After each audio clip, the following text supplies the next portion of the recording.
Three of Hollywood's biggest stars boarded a boat one November night in 1981, but only two came back. The mystery surrounding the circumstances of that night has put the talents and credentials of the stars on the back burner, as over 40 years later, questions still need to be answered over what happened that night off Catalina Island.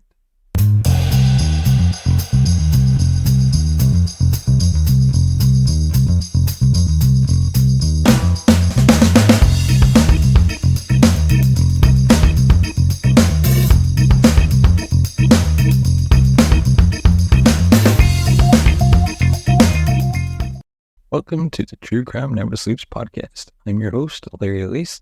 On today's episode of Hollywood Homicides, we dive into the mysterious drowning of Natalie Wood.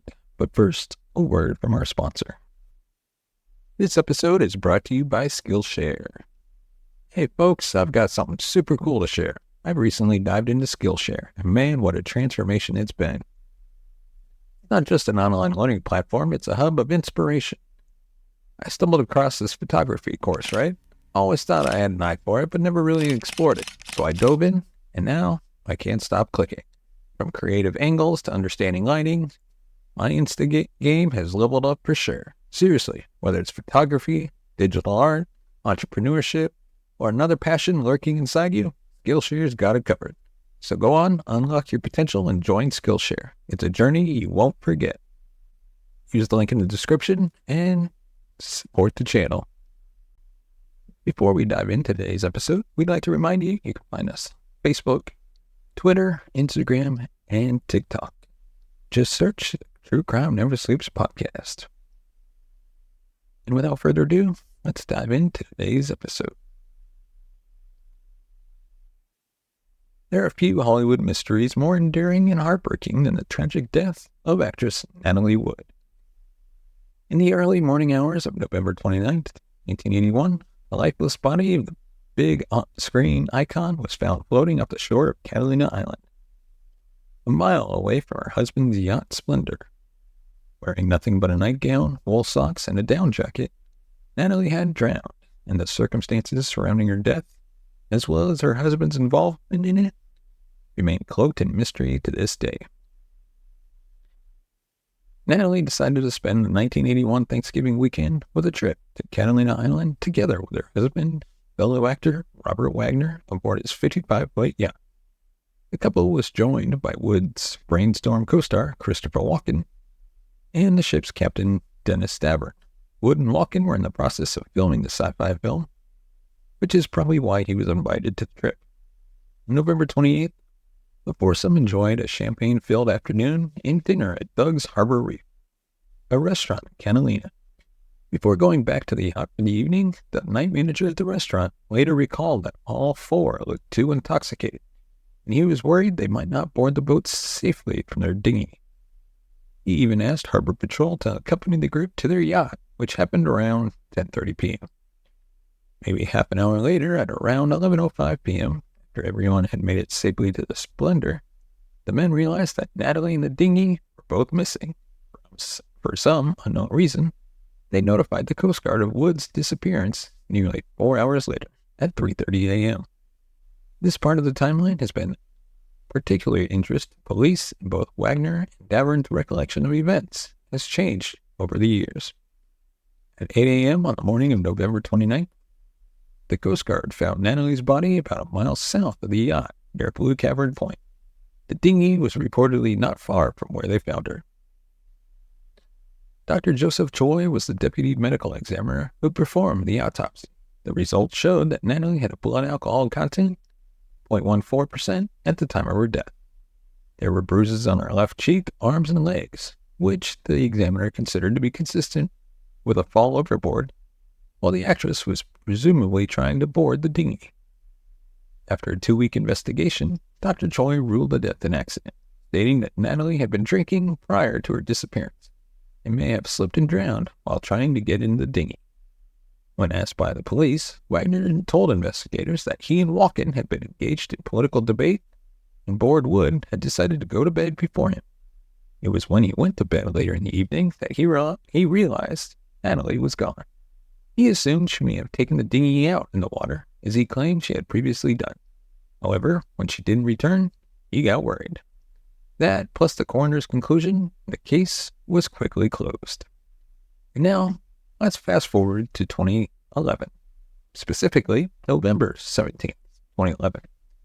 Exactly 30 years after her death, the LA County Sheriff's Department reopened Natalie's case in light of, quote, additional information received from unidentified sources. A day later, the yacht's captain, Dennis Stavern, appeared in an interview for NBC's Today Show and admitted that he had lied to the police when he was initially questioned about the night of Natalie's death. He claimed that it was actually Wagner who was responsible for the tragedy without clarifying how. According to him, and based on a March 2000 interview that he did for Vanity Fair, Wood and Walken had been flirting throughout the day, and Wagner was getting increasingly jealous. For dinner, when they got back to the Splendor, the two men got into a fight. Wagner allegedly even threw a wine bottle and yelled at Walken, saying, "What are you trying to do? Fuck my wife?" Stavern said that's when Natalie left the room embarrassed by her husband's actions, and that Wagner followed her into her room. Husband and wife, as Stavern remembered it, had an epic fight, and Natalie was never seen again. The captain also remembered hearing the dinghy being untied, and that Wagner was sweating profusely when he returned. Walken had already gone to bed, and so Wagner and Stavern stayed up for a few more drinks. At around 1:30 a.m., the actor said he will go check on his wife. When he returned, he notified Stavern that Natalie was missing. Naturally, the captain suggested turning on the searchlights to see if they can locate her and the dinghy. But, Stavern said, Wagner didn't allow him to. Stavern was left with the feeling that Wagner wasn't very keen on trying to find his wife. After further investigation, the coroners officially changed Natalie's death certificate from accidental drowning to drowning and other undetermined factors. Months later, the LA Coroner's Office released a 10-page addendum to the autopsy stating that some of Natalie's bruises may have been inflicted before she got into the water. If you're curious about Walken's version of events, don't be.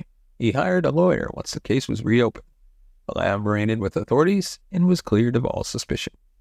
He even broke his silence in a 1997 interview for Playboy magazine. The actor said that he believes Natalie must have slipped given the logistics of the boat, the rain, and the darkness of the night. What happened that night, he said, is something only Natalie can know because she was alone out there. Then, in 2018, Wagner became a person of interest. In February 2018, the LA County Sheriff's Department gave a press conference where investigators told reporters that Robert Wagner, then 88 at the time, was now a person of interest in Natalie Wood's case. Lieutenant John Carina shared with the press that investigators no longer believe the theory that Natalie would try to go into town in her nightgown at midnight by herself while it's raining outside. There's no visibility, and the waters were pretty rough. Other detective Ralph Hernandez gave an interview for CBS News and said that even though the police hadn't been able to prove Natalie was killed, they also haven't been able to prove her death was an accident either. The ultimate problem, he said, was that investigators couldn't determine how she ended up in the water. Hernandez also said that upon reviewing her autopsy reports, Natalie looked like the victim of an assault. He reported that Wagner was no longer interested in talking to the police about his wife's death. Wagner continuously claimed his innocence throughout the investigation. In the 1986 book Heart to Heart with Robert Wagner, the actor offered his theory on the accidental death of his wife. He believed that she tried to tighten the dinghy as it was banging against the yacht and preventing her from falling asleep. He theorized that Natalie must have slipped and fallen into the water, thus hitting her head while trying to tighten the line. Interestingly enough, this isn't what Wagner initially told police. He admitted to arguing with his wife on the night of her disappearance about Natalie spending a lot of time away from the family working. That's just one of the many inconsistencies in his story throughout the years. Keep in mind that Wood and Wagner were on their second marriage to each other. Yes, to each other. They first married in 1957 when Natalie was just 19 years old. That marriage lasted just 4 years, and they formally divorced in 1962. A decade and several relationships with other people later, they married again. It was widely believed that their second marriage was one of the most solid in Hollywood. that Natalie was a caring and loving wife and mother. After the initial investigation concluded that Natalie's death was accidental drowning because she either wanted to take the dinghy out into the waters or slipped while trying to tighten the line, many people who were close to her disagreed. When she was a little girl, a fortune teller told her mother that Natalie will die in dark waters. After a series of water-related accidents as a child, one of which resulted in a broken wrist and near drowning, Natalie became terrified of water. That's why the theory that she willingly decided to take the dinghy in the cold, rough waters or get anywhere near it alone seems unlikely. Walken himself said that Natalie had shared her fear of water with him and that she couldn't swim. Directors even had to cut a swimming scene from their joint film brainstorm because of that. The child star from the Christmas classic Miracle on 34th Street grew into a woman everyone loved on and off screen. And in a way, her co-star Christopher Walken is right. Only she knows what really happened to her in the wee hours of November 29, 1981. The investigation is still open, but many of the leads have gone cold. Who knows if we'll ever know what happened to Natalie Wood? What do you guys think? Was it an accident? Or do you lean on the husband did it theory? I'd love to know your thoughts, as this case has been on my mind for a long time. So give us your thoughts in the comments section below. Do you have any other theories that might explain her death? Let us know. Of course, give us a thumbs up if you like our videos, subscribe to the channel, hit that bell notification button to be notified of future videos. And of course, if you want to support the channel, head on over to buymeacoffee.com/TCNS and you can buy us a coffee and help support the channel grow even more. Your money goes towards hiring more hosts and actually being able to pay them, expanding our channel, growing our network, and hopefully taking this show on the road. So as always, thank you so much for watching and listening. We will see you next time.